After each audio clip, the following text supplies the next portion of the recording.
Let us open the Android Studio. Let us create the new project and let us give name as full demo, and let us keep Android and iOS as it is and remove all other platforms, because currently SDK supports only Android and iOS. So let us create the project. So yeah, our project is ready. So let us go back to the pub.dev. Yes, so here let us copy this Nutrition-AI package and let us go back to the Android Studio and let us add inside the dependencies, and let us do the pub get. Yeah, so now the process is finished. So now let us see the readme file in pub.dev. So let us go back to the pub.dev site and let us see. Here mentioned the minimum requirement for Android is 26 and for the iOS is 13, and extra steps for the Android. So now let us go to the project and let us open Android module into the Android Studio. So now let us wait until the index completes. So now let us open the build.gradle. Now let us put this line into here. Let us do the sync now. So now it is downloading, and yeah, now let us update the minimum SDK version to the 26. Let us do the sync now. So now let us close this and let us open the iOS into the Xcode. Yeah, so now let us update the iOS deployment from 11 to 13. Yeah, so now let us close this Xcode. Let's open the downloaded project. So here I'm opening the downloaded project. Here you can see the structure, like it contains the assets folder where you can find all the images, and here you can see the lib folder. Inside that you can see the common, where the inside the common it contains the connectors, and inside the connectors you can see this Passio connectors. So basically Passio connector contains all the methods which are communicating with the database. So here you can find the local DB connector. So here you can see the implementation of the Passio connector, and it contains all the implementation related to the local database. So next is constant. So here you can find all the colors and images and styles which are used throughout the project. And the next is models. So here you can easily find all the models which are used throughout the projects. And the next is util. So here you can find all the utility classes, like extensions or alert dialogues or database helpers, etc. So the next is widgets. So here you can find all the common widgets which are used throughout the project. So inside that you can see this food details. So we will discuss this later on in this video. So now the next is local. So here it contains only one English language file. So now the next is pages. So here you can find all the pages which are used in this project. So now the next is router. So inside that you can find all the routes path and easily find the initial route, so you can easily redirect to the initial page. So now the next is main. So here you can see it contains the app configuration. So for an example, like here we are initializing the database, or we are configuring the routes and etc. Let us talk about the pub spec. So here you can find all the dependencies which are used in this project. So first of all, it contains the Nutrition AI. So already we have integrated in our full demo app. So the next is Flutter Screen Util. So it helps to develop the pixel perfect design. So the next is Flutter Blocks. So it is a state management technique to separate the business logic from the presentation layer. So the next is INTL. So it provides the localization facilities. So the next is Go Routers. So it helps to navigate between the pages. So there are lots of dependencies. So now let us jump over to the configuring the SDK. So now let us first copy the assets directory into our full demo, and then let us copy the itenant file and put it at root. And now let us copy all the dependencies which are used in this project. So let me add the Flutter localization, and let us add all the dependencies, and let us put it below the Nutrition AI. And now let us add the assets and generate flag. So now let us add the common directory into our project, and now let us add the local directory. So now let us create the pages directory into our project, and then let us copy the splash screen. So now let us add the router. Now let us comment out all the imports which are not present in our full demo app, and also comment out all the classes.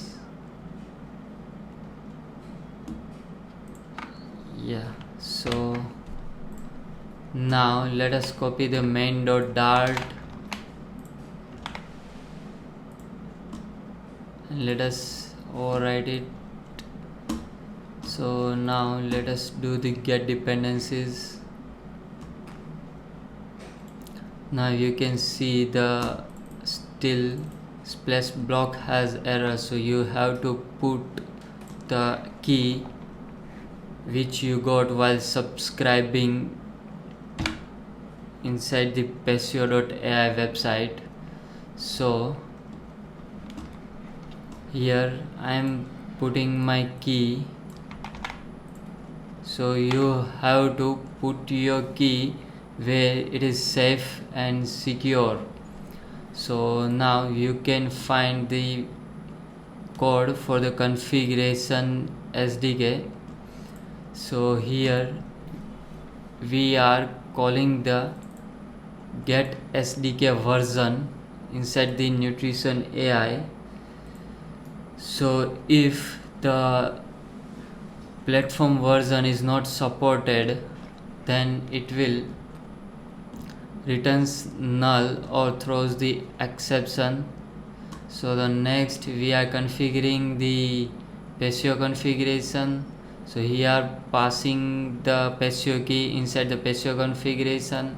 So here if you face any error or anything while creating the configuration, so you have to pass the debug mode to 1 to get the more detailed log into our locate.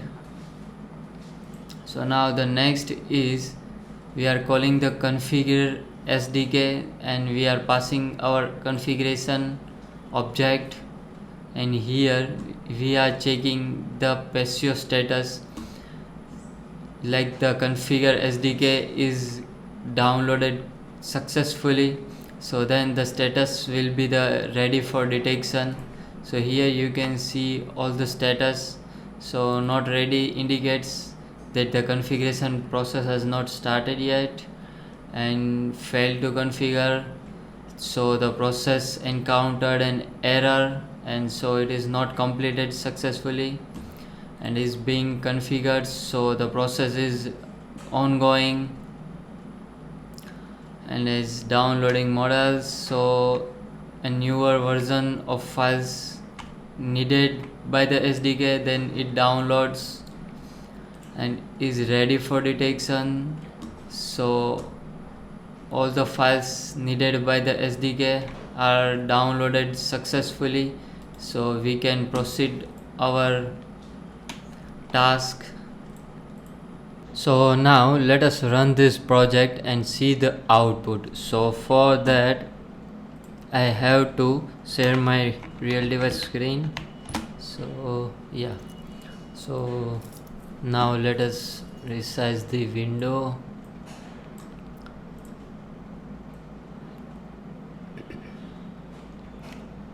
Yeah, so now let us run this project.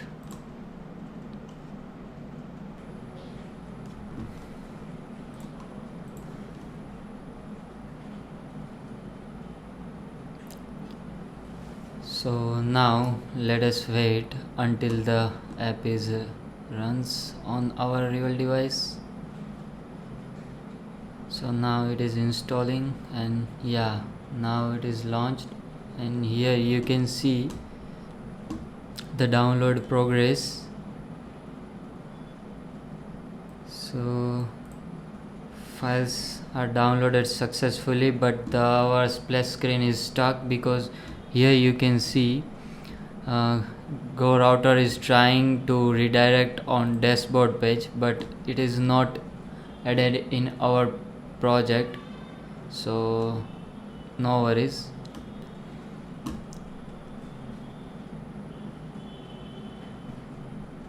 So now let us see how we can implement the food detection with the help of camera.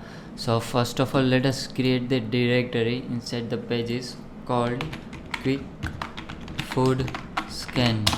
So inside that, let us create one Dart file called quick food scan page. So now let us create this stateful widget called quick food scan page, and let us import the material. So here our quick food scan page is ready to integrate the food detection. So let us add the interface. So now let us go back to the implementation. So here you can see the second argument takes the food recognition listener. So let us implement the food recognition listener. So for that we have to override one method called recognition results. So here you can pass this because current class has implemented the food recognition results. So for this start food detection, you have to add camera related permissions, and once the camera is started and SDK detects any food item from the camera, then it calls the recognition results. So recognition results provides the food candidates. So food candidates has detected candidates, barcode candidates, and packaged food candidates. So now if you want to stop the camera, then you can call the stop food detection method. So let us call the Nutrition-AI instance stop food detection. So here you can see the return type of the stop food detection is future. So let us add the await keyword. Yeah, so now if you call this stop food detection, then it will stop the detection, and vice versa. If you want to start, then you can call the start method. So now let us add the camera permission into Android and iOS. So let us first open the Android and open app, src, main and Android manifest. So now let us copy these permissions and add to here. So now we have added the camera permission into the Android.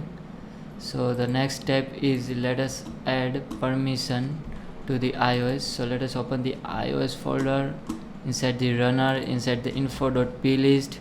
So here let us add the key camera usage description and add the description. So now the next is add the permissions inside the pod file. So here you have to add this. So now let us copy the food detection module from the downloaded project. So first of all let us close all the other tabs and collapse this iOS and go back to the downloaded project, and let us copy this quick food scan and let us put inside the pages. So let us overwrite all. So now let us open this quick food scan page. So here you can see the init state, and inside that we have initialized the permissions and app lifecycle.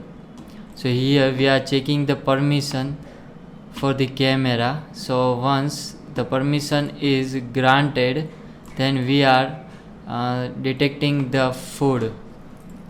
So here we are calling the start food detection in the SDK. Here you can find the stop food detection. Also you can get the recognition results at top. Here we are calling the event of the block when we get any result. So here you can see the implementation of the event. So here taking the food candidate from the event, and you can see the help of food candidates. We can get the Passio ID from the detected candidates, and same for the barcode. We are taking the barcode value from the barcode candidates, and the same for the packaged food code. We are taking the packaged food code from the packaged food candidates. So here we are checking the barcode. So if the barcode is not null, then we are checking the if barcode is not equal to display results.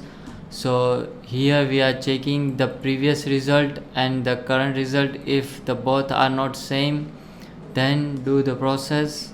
So now next we are fetching the attributes for barcode. So here we are passing the barcode data. So it will cause the SDK and fetch the attributes for the barcode, and once we get the result from the SDK, then we are converting attributes to the food record. So this food record is custom, so it is created for the own purpose. So also you can create your own model class for the same. And here you can see next package food code. So here the logic is same, but we are calling in the SDK method is fetch attribute for packaged food code, and we are passing the packaged food code. So next the same we are converting it Passio ID attributes to the food record. And now next here it is a Passio ID. If Passio ID not null, then we are doing the same, and then we are calling the SDKs method called lookup Passio attributes for, and we are passing the Passio ID. So it returns the attributes and we are converting it to the food record. So yeah, so you can also create your own model class and convert this Passio ID attributes to your own model class.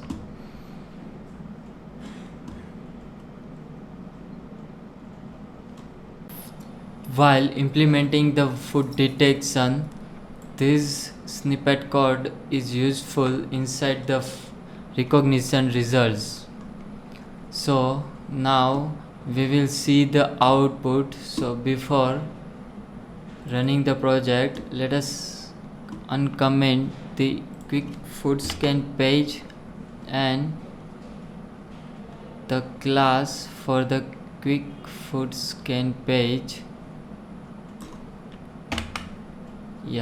So now let us update inside this splash page to quick food scan page. So now let us run the project and see the output.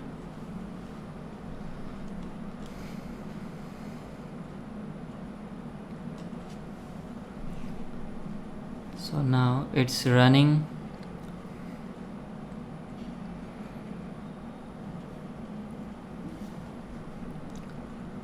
So now it is installing.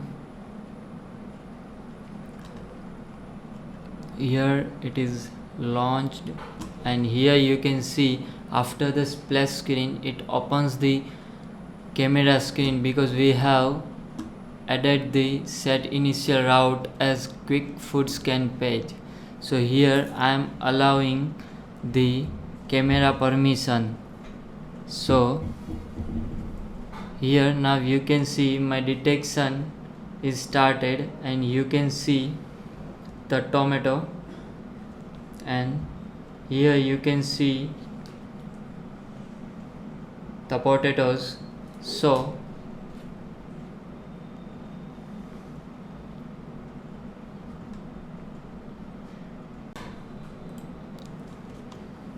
now let us see the quick food scan directory. So it contains the quick food scan page, and also it contains the block for the quick food scan, and also it has common widgets. So while scanning for food, we are showing the food results searching widget, and the next is we are showing the food result widget when we get the result from the SDK.